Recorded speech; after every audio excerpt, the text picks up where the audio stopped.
Жанын бүйтіп отырасың да, ойбай жан, жата ғой. Не қыласың ертең, файн жұмысқа жүрсің, жата ғой дейміз ғой. Одан кейін вообще тұрмайды. Ене деген келін еркелету керек. Еркелететін жерде еркелетеді.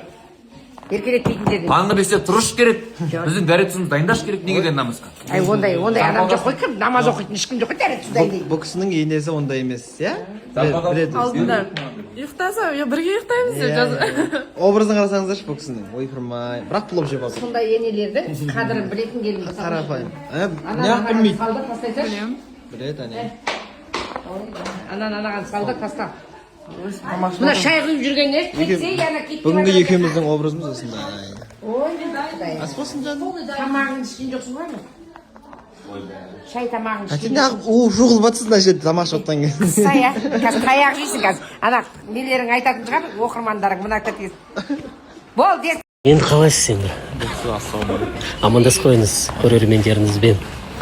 Бізді көріп отырған барша көрермендерге қайсы ұлт, қайсы мемлекеттен болсын баршаңызға жалынды сәлем. Ассалаумағалейкум. Қалайсыз енді? Жақсы, Аллаға шүкір. Аман есен. Видеолер көрді енді кеше. Видеолер көрді.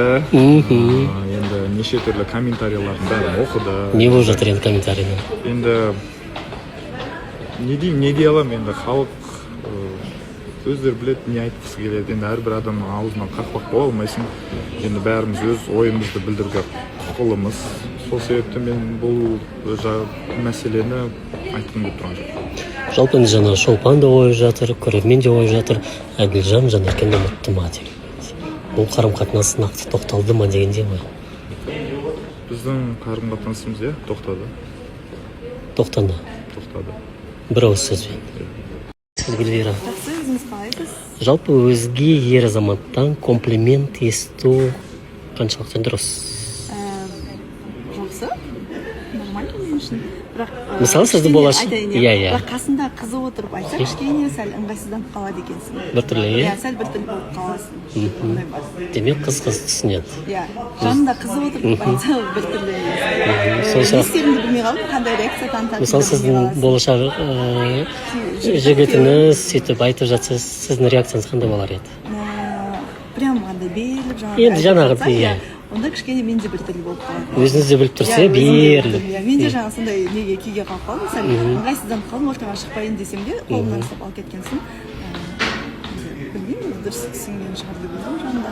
Бірақ сізге ұнамас. Маған ыңғайсыз болып қалды негізінде. Өзімді сәл біртүрлі сезініп қалдым. Қалай ұстарымды білмей қалдым негізінде. Түсінікті.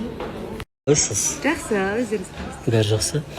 Жалпы ер азаматыңыз енді басқа қыздарға бір комплимент айтып жатқанда сіздің енді көзқарасыңыз қандай енді? Негізі мен ондай көзқарасым ол. Мен өзім де, иә, ол адамгершілік қой ол деген. Әдемі қызды, әдемі дүниені, көрген нәрсені әдемі деп айта білу, ол деген өнер ме? Ол өнер емес, ол жақсы қасиет қой, енді әдемі деп айту енді. Бірақ бір жағынан қылып ете қалғаны бар, иә, өйткені сол түріңізден көрдім ғой соны. Қыз ретінде ғой. А так негізі сонымен сіз күле салдыңыз, жымия салдыңыз, бірақ та экраннан оның бәрі көрініп тұрды. Бір ана қыз болғаннан ішінде бір нәрсе қалып қалды. Сол ғой, иә. Негізі бірақ аса бір қатты ол мен үшін бір ауқымды мәселе емес, оны бүйтіп талқылайтын, просто ішінде бір қылып ете қалды. Не қылып ете қалды сіздікі? Андай. Но не деп кетті? Иә. Остановись деп. Бір рет айттың, нахуй, екі рет айттың. Демек, сізге ұнамай қалды. Кішкене болса да, иә? Кішкене артық кетіп қалды, иә? Сәл артық кетіп қалды. Ол енді.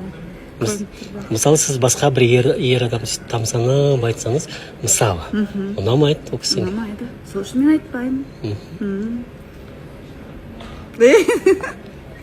Сөйлесу керек қой сондай моменттерде, демек. Әрине, осы сыртқа шыққаннан кейін. Десең. Түсінікті.